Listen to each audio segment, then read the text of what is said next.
We would like to welcome you to our new series on the book of Daniel, where God reveals the future history of mankind. Now, Daniel tells us we are in the last moments of human history and concludes with God's redemption of mankind. We invite you to stay with us. We know you will be blessed. Sometimes it's hard for me to remember you are near. Pace of life just gets so out of hand. I try my best, but it's just never good enough. I'm reminded of how much I need to know. You are for me, you're not against me. You are with me, I'm not alone. Through all the darkest times and brightest days, I know some things will always stay the same. Welcome. Glad you could be with us again this morning. And over these next few minutes, I hope that you enjoy immensely the story that we have for you. Probably one of the most well-known Bible stories of all time, Daniel and the lion's den. And I hope that as we go through this story, there will be some important principles and some lessons for me and for you. I want to go to our picture today.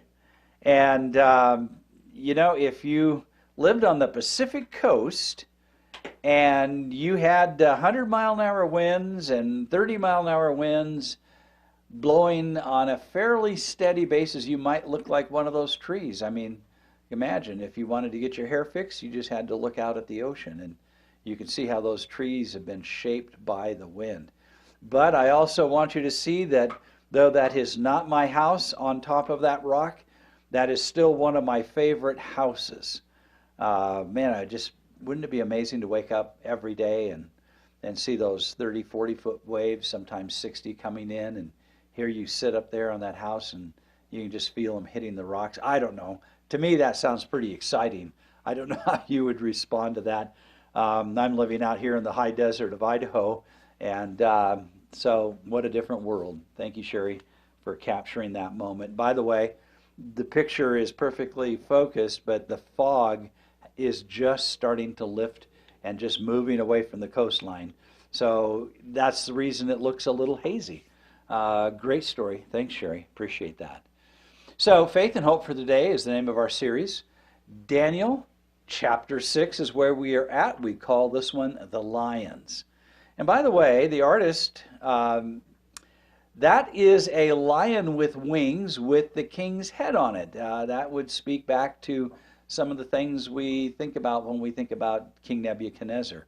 But we have also had a change of administration. So we're no longer looking at the Babylonian Empire. We are now jumping in to the story of the Medes and the Persians, a significant empire. This is the silver shoulders that we are going to be looking at here in the dream of Nebuchadnezzar, because in our last presentation, Darius and his troops have taken the city of Babylon. And that's where we want to pick up our story here. Daniel chapter 6, starting with verse 1. It seemed good to Darius to appoint 120 satraps over the kingdom, that they would be in charge of the whole kingdom, and over them 3 commissioners, of whom Daniel was one, that these satraps might be accountable to them, and that the king might not suffer loss. So I kind of want you to get a sense that in ancient times, when an empire is conquered, you know how Daniel ended up in Babylon was by taking the conquered populations and integrating them into the culture. You create a sense of stability. Darius is taking a number of the wise men and the leaders of Babylon who are willing to cooperate and integrating them into the empire of the Medes of the Persians to become co-rulers, to become governors, to become administration, to help that transition be smooth. And it says, and over them 3 commissioners of whom Daniel was one, that these satraps might be accountable to them, and the king might not suffer loss. So God is my judge. Where do we meet him? right here in the new administration. And by the way, just not too many days ago, Daniel revealed to Belshazzar, who would meet the judgment of God, if you would, lose his life, who had corrupted the sacred vessels of God. Now here's this same Daniel, one of the significant leaders in the new administration. So what are the implications of that? I just want to say it this way. Daniel is God's man in a pagan kingdom. Now, think about this for just a moment for you. How does God see you within the culture in which you live? How does he see you? Does he see you as his person for the hour? Are you available to God to be used come what may? Now, for Daniel to do that, Daniel can't hang on to prejudice. He has to release those opinions and disappointments in individuals and set them aside and say, God, today I am here for you. And he is free to be used by God now in this new kingdom, this new administration. He's free because he has surrendered his opinions and his prejudice, and he is only about one thing: walking by faith with God. And that makes him available to be used anywhere, any place, any time. Now, if it is true for Daniel, is that not true for you and for me? By faith in God means that God is our agenda, not in a rude way, but in a way that we are available that we may be his person in the hour for him. So verse 3 reads this way. Then this Daniel began distinguishing himself among the commissioners and satraps, because he possessed an extraordinary spirit. That is the spiritual gift God gave him. And the king planned to appoint him over the entire kingdom. Now, this got out. This was known amongst the 120. This is the talk of the court of the Medes and the Persians right now. Daniel is going to be appointed over the entire kingdom of Babylon? And I'm going to tell you that creates political turmoil and chaos. Because in politics, listen carefully now, politics, I don't care if it's city, county, state, federal, politics, my friends, is a blood sport. Now, we have evidence of that in this story. Bear me out. Let's see what happens in the story. The king planned to appoint Daniel over the entire kingdom. Let me read it this way. The king planned to appoint God is my judge over the entire kingdom. That changes it in a very dramatic way. Verse 4, the politics.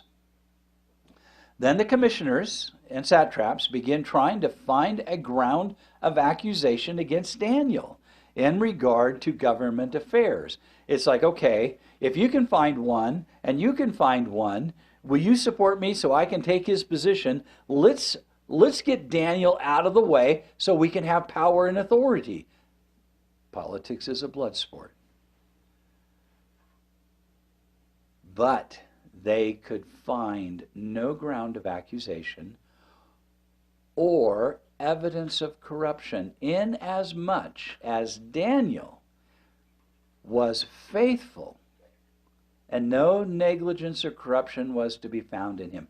Can I just say there's something profoundly significant about living in the moment with God, not being distracted and following after the temptations to enter into areas to make you accused, evidence of corruption. Because if you're walking by faith and they try to find those areas in your life, because you're not caught up in the nature of the politics, you are free from them, and they could find nothing in him. No negligence or corruption was to be found in him. Walking by faith alone. set Daniel free. And it will set you and me free. Verse 5. Then these men said, "We will not find any ground of accusation against this man, Daniel, unless we find it against him with regard to the law of his God." In other words, they said, now we have to attack his religion. Now, you've heard me over the book of Revelation and now in the book of Daniel. What I keep trying to tell you is that when politics starts meddling in religion, it results in persecution. I don't care if it's the Middle Ages. I don't care if it's 6th century BC in the story of Daniel. I don't care if it's 10 years in the future. When politics and religion comes together, it results in persecution and in death penalties. Read Revelation 13. You will see it is prophesied in the future. So Daniel is ancient history, but it's more relevant than we actually sometimes understand. I want to read this again. We will not find any ground of accusation against this Daniel unless we find it against him with regard to the law of his God, with regard to his faith. Let's attack his faith, they said. Verse 6.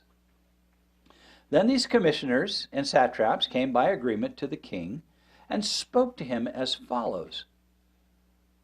King Darius, live forever. You are immortal. Beware of flatterers is all I want to say about this verse, because it can have serious consequences. Now pay attention to the plot. All the commissioners of the kingdom. Is that a true statement? No, it is not. The prefects and the satraps, all of them. Is that a true statement? No, it is not. The high officials and the governors have consulted together. Is that true? No, it is not. That the king should establish a statute and enforce an injunction that anyone who makes a petition to any god or man beside you, O king, for 30 days shall be cast into the lion's den. Now, I hope you caught it that we pointed out that none of these statements are actually even true. They are distorted enough to seduce the king into signing a law.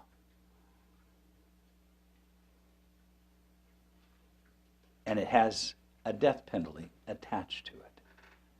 They're good, aren't they? They know exactly what they are doing because they are after the power that has already been stated and promised that was going to be given to Daniel. Verse 8. Now, O king, establish the injunction and sign the document so that it may not be changed according to the law of the Medes and the Persians, which may not be revoked. So what I'm trying to tell you, and Daniel is recording this story, is that when the king signs a law, even the king cannot undo the law. It cannot be revoked. It's a done deal. You can't change it. There's no congressional act. There's no Senate. It is not a democracy. It cannot be undone. So what they have established is a permanent death decree for 30 days. That's all it takes. Verse 9, therefore, King Darius signed the document, that is the injunction. Now the death decree is in full swing. It is a real thing. Now, when Daniel knew the document was signed, because he's in the court, he goes back to his house. Now in his roof chamber, he had open windows open towards Jerusalem. Didn't close up the curtains. He goes to an open window. I love how the artist has captured this story just in a picture. That window is wide open. He's on the roof. Verse 10. And he continued kneeling on his knees 3 times a day, praying and giving thanks before his God, as he had been doing previously. Now you think, well, Daniel, you're not very smart. You should have gone someplace where nobody could see you. and then stepped right into power. You could have made great changes. You could have been a great man for God. We could give him all kinds of lectures here about what he is doing in public. But Daniel is a man who lives by faith alone in God. And his name is God is my judge, and he is going to allow God to be his judge. Don't miss that point. Then these men came by agreement and found Daniel making petition and supplication before his God. Of course they did. It was the plan all along. Then they approached and spoke before the king about the king's injunction. Did you not sign an injunction that any man who makes a petition to any god or man besides you, O king, for 30 days is to be cast into the lion's den? What's the answer to that? Well, it's obvious. The king replied, the statement is true, according to the law of the Medes and the Persians, which may not be revoked.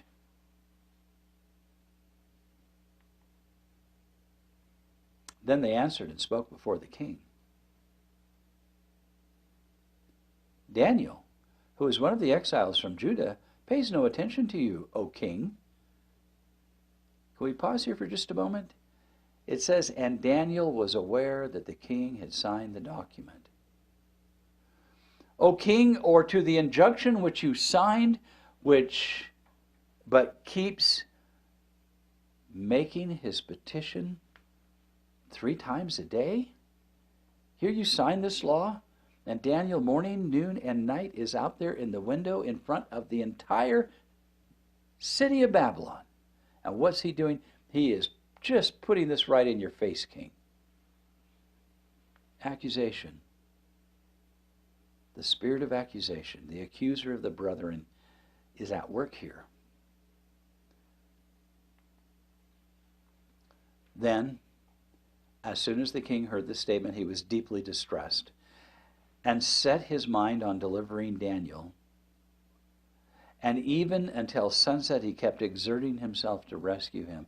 He is trying to figure out, how do I save this man who has now become my friend, my closest confidant, my counselor, whom I want to put in charge of this entire kingdom of Babylon. Then these men came by agreement to the king and said, O king, recognize, O king, that it is a law of the Medes and the Persians that no injunction or statute which the king has established may be changed. They are not going to let the king off the hook. They have won. Daniel is going to be gone. And now they're going to fight over who gets to be in charge of the kingdom. It's a powerful story. Politics is a blood sport. Don't forget that. You know, I value anyone who goes into serving in politics. It's a tough job. But it is a blood sport. Verse 15. Then these men came by agreement to the king and said to the king, recognize, O king, that it is the law of the Medes and the Persian that no injunction or statute which the king establishes can be changed. And then the king gave orders, and Daniel was brought in and cast into the lion's den. And the king spoke and said to Daniel, your God, whom you constantly serve, will himself deliver you. Now, I want you to listen to this carefully. We know that Darius is a pagan king. We know that. But he has just made the perfect expression of faith. Your God, whom you constantly serve, will himself deliver you. That is a faith statement. And it can only be based on the belief that God, by faith alone, can save Daniel. No one else can. That's powerful in this story, in this context. Verse 17, a stone was brought and laid over the mouth of the den, and the king sealed it with his own signet ring. The artist is, you can see there's a stone to put over the door. You can see the lions in that hole there on the screen. And the king had to seal it. That means that hot wax were poured on it and sealed it. And he takes his ring and puts his seal, stating that the king had authorized this to be sealed. No one can open it for the next 24 hours. I just want you to identify for just a moment with Darius, with his heart. His entire vision, everything he imagined for the kingdom had suddenly been changed and taken away by the conspiracy and the conniving of the men around him. Verse 17, and with the signet rings of his nobles, so that nothing could be changed in regard to Daniel, that all of those in authority come with their ring and press it into the hot wax or the clay, whatever they are using, to seal that stone, so that no one has the authority to undo it till the judgment is passed. Tough day for the king, isn't it? Not only that, but it's a tough day for Daniel. Because I want you to think about Daniel going down into that. And by the way, they kept these lions hungry, so that when you were in there, it was a rather instant judgment. But what is Daniel's name? God is my judge. Daniel says, come what may, God is my judge. If this is his will for me, I will go into that lion's den, and I will trust in my God, even if I am to be their meal. Let's pick up where the king is now in stress. Verse 18. It says, and the king went off to his palace and spent the night fasting, and no entertainment was brought before him, and his sleep fled from him. Then the king arose at dawn and the break of day, and went in haste to the lion's den. Now, help me make sense of this. Why? Why would the king be running to the lion's den? I mean, didn't he know that these were hungry lions and they were going to eat Daniel? But again, in verse 19, we are encountering a moment in which the king's faith is still alive and well, and he is going to see Daniel. It says he ran. He went in haste. He can't wait to go and say, good morning, Daniel, how are you doing? It says in verse 20 that he had come near the den to Daniel. He cried out with a troubled voice.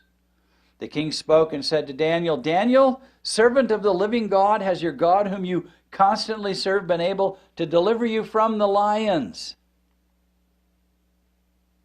And then the voice comes from the lion's den. Daniel spoke to the king, O king, live forever. Did you catch that? My God sent his angel and shut the lion's mouth, and they have not harmed me, inasmuch as I was found innocent before him, and also toward you, O king, I have committed no crime. Living by faith in this story, Daniel is able to speak and testify to the glory of his God. Then the king was very much pleased and gave orders for Daniel to be taken up out of the den. So Daniel was taken up out of the den, and no injury whatever was found on him. And the Bible says clearly, because he trusted by faith alone in his God. You see, Daniel would have accepted any judgment because God was his judge. That's why he didn't get caught up in the political foray. He could be a counselor free of prejudice, not opinionated, didn't have to be right all the time, a humble man. Verse 24, then the king gave orders, and they brought those men who had maliciously accused Daniel, and they cast them. Now, what I'm about to read to you, I want you to understand the importance.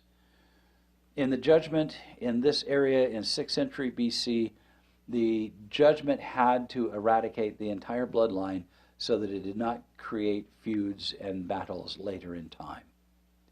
It says they cast them, their children, their wives, into the lion's den, and they had not reached the bottom of the den before the lions overpowered them and crushed all their bones. What a contrast in the story. What a contrast. I don't know how many lions were in there.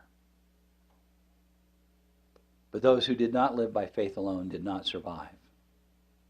It's a contrast put into the story clearly.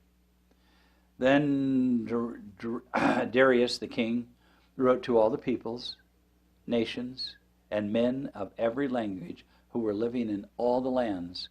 Keep in mind, that's the lands of the Medes and Persians now, who are in charge of the known civilized world they lived in at that time.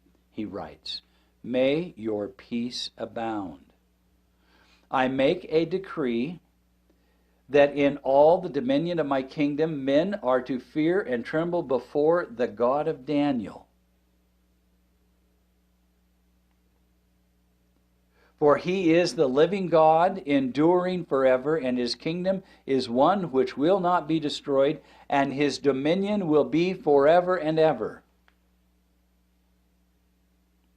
Can you begin to hear the language of faith being manifested in Darius?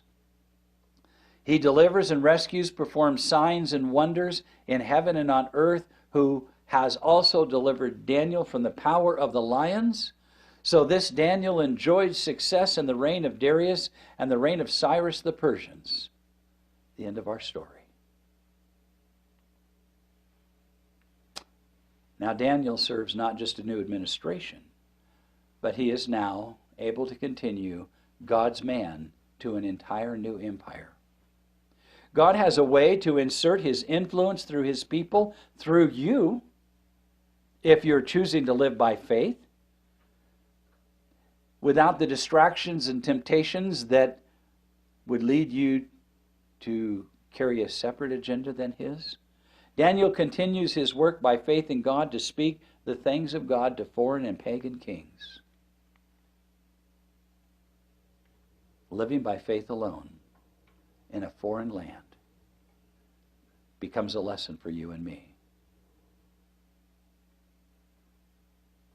I want to go back to another one of Sherry's fabulous pictures for just a moment. That calm tide is slowly coming in. And I just love the reflections in the water. The fog is not yet lifted on this day. It's just a serene, quiet scene. I have other pictures. There's a little guy and a little puppy over there, and the ball's being thrown in the water, and the puppy is kind of afraid of the waves, but he's just a little guy out there trying to get his ball. But here you just see that quiet, serene peacefulness of the ocean. Thanks for listening. Go back and look at the story. Let it speak to you today. Blessings now. Thank you for watching today. Our email address is screamingrockministries@gmail.com, or drop us a note to Screaming Rock Ministries, P.O. Box 5622, Twin Falls, Idaho 83303.